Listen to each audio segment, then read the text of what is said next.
We appreciate you spending a few minutes watching EPPORA's basic concept demonstration. Each of these concepts are explained in detail in Section 4 of the EPPORA User's Guide. You can also find a slightly shorter version on our website by clicking on the EPPORA tab, then the Literature icon, and then the Concepts button. We'll now try to demonstrate a few of these basic concepts. I've already logged into the EPPORA homepage, and when you log in you get your name, and there's a little sign out button when you want to sign out. If you want to see your own user attributes, you can click on your own name. Right here we have user types. There's 6 user types in EPPORA. Administrators establish certain databases, such as the division database. Business analysts are responsible for the requirements of each project.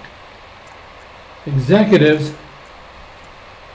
receive critical reports about the project's health and are also responsible for maintaining project team members' hourly salary.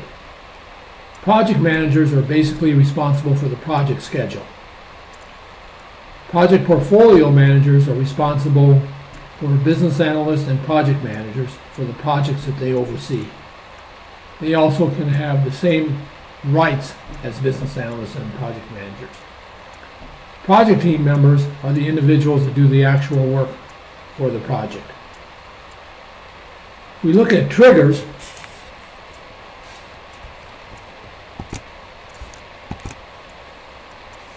we'll see a whole bunch of statuses, like when a deliverable within a project is completed, or when a requirement is deleted, or when there's a late milestone, or when there's a missing project portfolio manager for a project.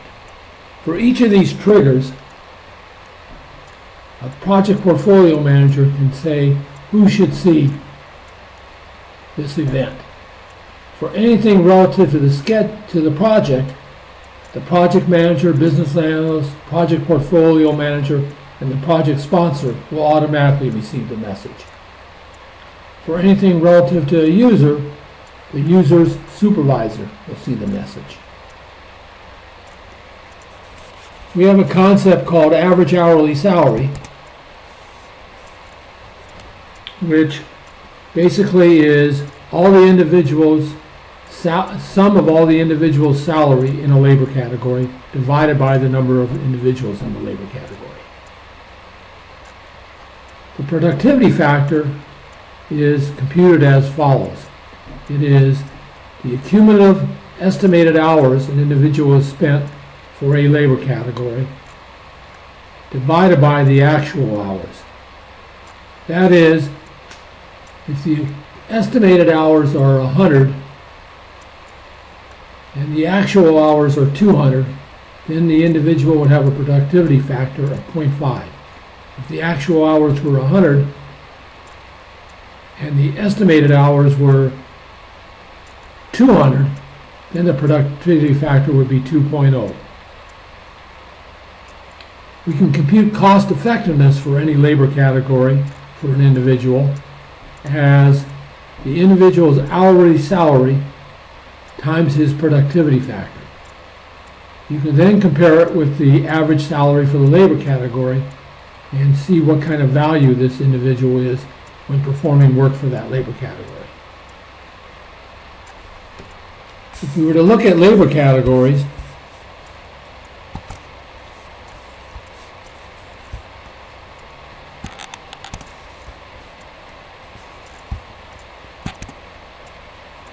we would see that we have a large list of labor categories. Here we show the first 20. If we want to, we can make it up to 100. And since we only have 88 labor categories, we're seeing all of them. You can have as many labor categories as you need.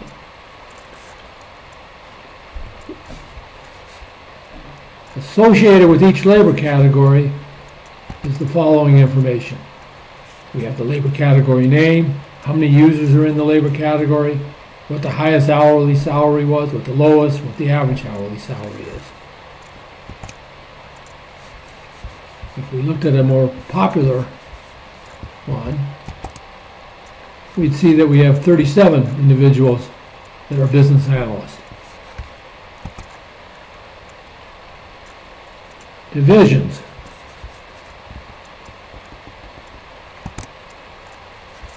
A lot of organizations have multiple divisions. Each of the divisions may have their own autonomous projects. That is, one division's projects don't mix with another division's projects. EPPORA supports that concept. For each division, we compute the exchange factor based on the US dollar. So here the Chicago division, well obviously it's a US company, so it would be a 1. But if we were to look at a different division,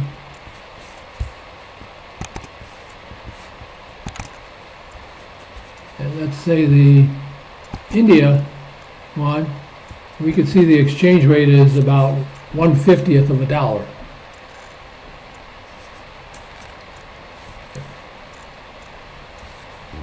And for each division, you can set up a standard calendar and what holidays and what the work days are for it.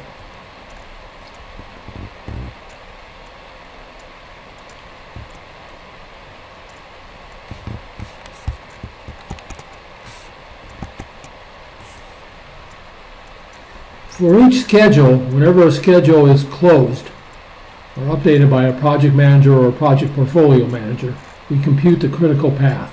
The critical path tasks are any tasks that affect the project's end date. So those tasks are flagged.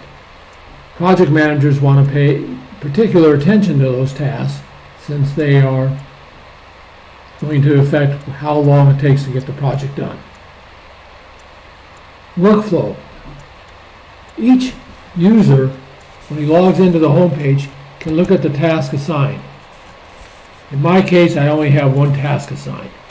I've worked on this task called EPPORA implementation for 7 hours, and it's estimated 8 hours. So let's say I finally finished it and it took me another 2 hours. I would do that by editing this, changing this to a 9, changing this to done. When I'm done with it, or when I update the progress, I then send it to the project portfolio manager, the project manager of that task. When the project manager, which happens to be me also, looks at it, he would see, yes, the fellow worked 9 hours, he estimated it as 8, and now he's done. When I edit it, I can either reject it, and then I automatically send a message back to the user or the project team member who did it, which is myself in this case, of why I rejected it. I can just cancel it and ignore it for the time being. Or if I say update, it automatically updates the schedule. What we've done is that at the end of every business day, each project team member updates the tasks that they work on. When they click send, as we saw before,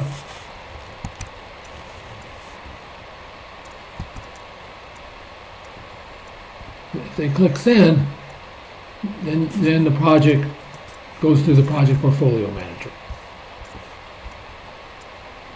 We appreciate you taking the time to watch our demonstration of EPPORA's basic concepts. If you want to learn more about the basic concepts, you can go to the website, click on the EPPORA tab, click on the literature icon, and then click on the concepts button. Each of the concepts that were displayed in the PowerPoint, namely those shown above, are explained in detail in that section. We also have demonstrations for how EPPORA supports optimally selecting projects, creating and maintaining requirements and project schedules, estimating costs, improving communication among stakeholders, measuring and improving productivity, and optimizing the allocation of labor resources. If you'd like to discuss how EPPORA can work for your organization, please select the Contact tab to either call or send EPS an email. Once again, thank you for letting us describe EPPORA's basic functions.